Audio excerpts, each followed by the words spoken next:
देश का आम आदमी बजट में इनकम टैक्स में बड़ी छूट न मिलने की निराशा से उभर भी नहीं पाया था। ये एक दूसरी ऐसी खबर आई है जिसे सुनकर लोगों का दिल बैठ जाएगा। आपने बूंद बूंद से घड़ा भरने की कहावत तो सुनी ही होगी, लेकिन बूंद बूंद वाला पैसा आपका होगा और घड़ा रूपी खजाना किसी और का भरेगा, यह आपने नहीं सुना होगा।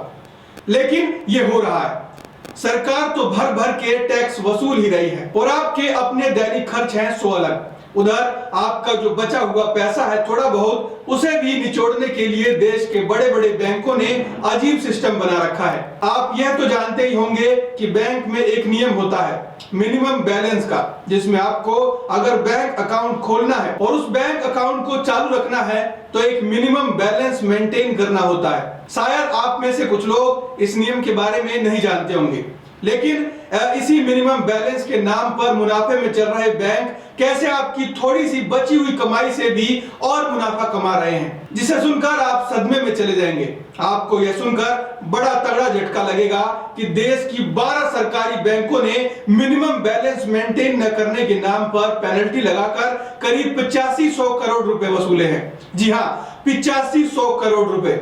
जैसे ही आपके बैंक खाते में से मिनिमम बैलेंस से राशि कम होती है, वैसे ही बैंक आपके खाते से पेनल्टी के रूप में कभी 100, कभी 150, 250, जिसका जो चार्ज हो काट लेता है आपको बिना बताए। और यही 100-150 वाली बूंद बूंद से जो पेनल्टी इकट्ठा हुई है, उससे सरकारी बैंक का खजाना 8500 करोड़ रुपए भर गया है। वही दूसरा झटका आपको तब लगेगा जब आप यह सुनेंगे कि यह कोई नुकसान में चल रहे बैंक नहीं कर रहे, बल्कि मोटा मुनाफा छापने वाले बैंक कर रहे हैं। दरअसल संसद में आजकल बजट सत्र पर चर्चा चल रही है। इसमें एक सवाल के जवाब में वित्त राज्य मंत्री पंकज चौधरी ने यह जानकारी दी है कि देश की 12 सरकारी बैंकों ने मिनिमम बैलेंस मेंटेन करने के नाम पर पेनल्टी लगाकर पिछले 5 साल में करीब 8500 करोड़ रुपए कलेक्ट किए हैं। यानी ये वो कमाई है जिसके लिए इन बैंकों को कोई मेहनत भी नहीं करनी पड़ी। अब जरा उन बड़ी सरकारी बैंकों के नाम भी सुन लीजिए जिन्होंने पिछले 5 साल में आपके खातों पर पेनल्टी लगाकर अपने खजाने भरे हैं। इसमें पंजाब नेशनल बैंक ने सबसे ज्यादा 1538 करोड़ कमाए, बैंक ऑफ बड़ौदा ने 1250 करोड़, इंडियन बैंक ने 1466 करोड़ की पेनल्टी वसूली है।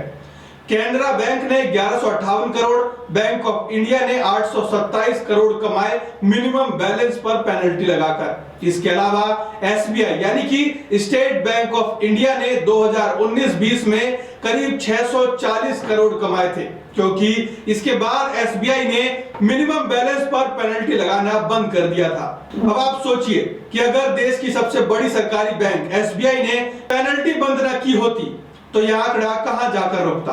अब सवाल यह है कि इन अन्य 12 बैंकों ने मिनिमम बैलेंस पर पेनल्टी लगाना क्यों बंद नहीं किया, और क्या अब भी इस पर रोक लगाई जाएगी या यूं ही जो आम नागरिक है देश का, उसकी जेब ऐसे ही सरकारी बैंक काटती रहेंगी।